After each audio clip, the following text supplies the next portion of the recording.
The next book that I have to share with you guys is perfect for those of you who love intrigue, puzzles, curiosity leading to discovery. It's The Mysterious Benedict Society. This is the first book in the series. However, there is a prequel. And talking to some of my classmates, this is not necessarily the book that you're going to want to just kind of rush through. There's a lot little things that kind of happen that you need to be aware of so that you don't get lost and confused. And from their recommendations, there's a lot of unanswered questions that are brought up that make you curious, that are later clarified or uncovered in later books. So definitely, if you're into intrigue, if you're into not having mystery solved right away but carried across books, this is definitely for you. And this is also a book for people who definitely want to read slowly and intently, who are not looking to kind of just graze over it. So if that's you as a reader, that you like to kind of take your time and dig through, I think this is going to be a great book for you. So it's The Mysterious Benedict Society is about a group of kids who have some extraordinary type powers. Who are, I should say, gifted students looking for special opportunities. When this particular ad appears in the newspaper, dozens of children enroll to take a series of mysterious, mind-bending tests. And you, dear reader, can test your wits right alongside them. But in the end, just 4 very special children will succeed. Their challenge? To go on a secret mission that only the most intelligent and resourceful child could complete. With this newfound friendship at stake, will they be able to pass the most important test of all? So this is another one where that first chapter is a little long, so I won't be reading all of it, just to kind of keep this video on the shorter end.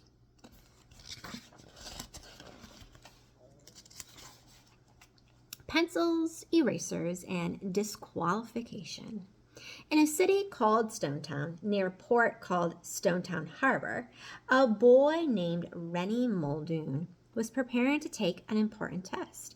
It was the second test of the day. The first had been in an office across town.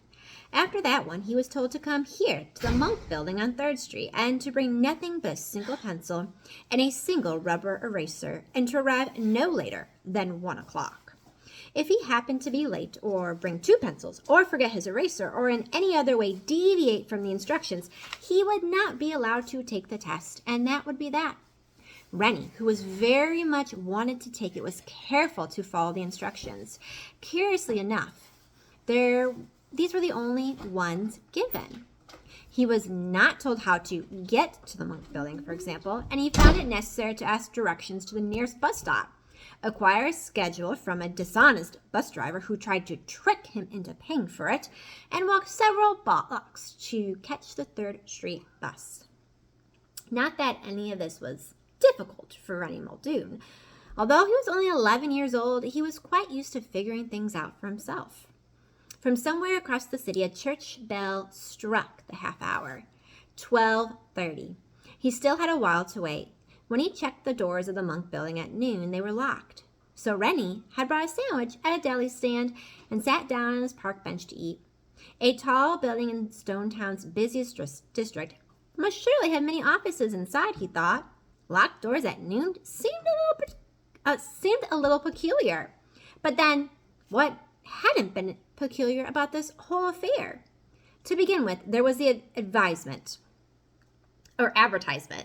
A few days before, Rennie had been reading the newspaper over breakfast at the Stonetown orphanage, sharing secrets with his tutor, Miss Prummel, as Rennie had already completed all the textbooks on his own, even those for high school students. The orphanage director had assigned him a special tutor while the other children went to class. Miss Prummel didn't quite know what to do with Rennie either, but she was intelligent and kind, and in their time together, they had grown fond of sharing the morning newspaper over breakfast and tea. The newspaper that morning had been filled with the usual headlines, several of them devoted to what was commonly called the emergency. Things had gotten desperately out of control.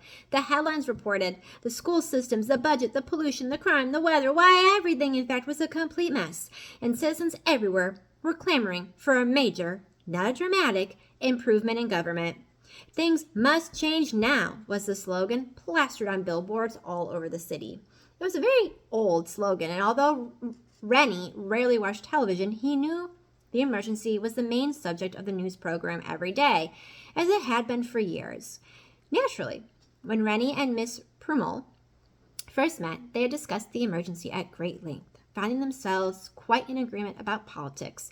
However, they soon found such conversation boring and decided to drop the subject.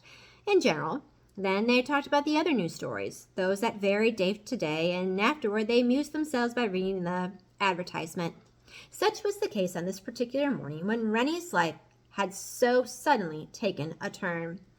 "Do you care for more honey with your tea?" Miss Prummel had asked, speaking in Tamil, a language she was teaching him. But before Rennie could answer that of course he wanted more honey, the advertisement caught Miss Prummel's eye, and she exclaimed, "Rennie, look at this. Would you be interested?" Miss Prummel sat across the table from him, but Rennie, who had no trouble reading upside down, quickly scanned the advertisement's bold printed words. "Are you a gifted child looking for special opportunities?" How odd, he thought. The question was addressed directly to children, not to their parents. Rennie had never known his parents, who died when he was an infant, and it pleased him to read the notice that seemed to take this possibility into account. But still, how odd. How many children read the newspaper after all?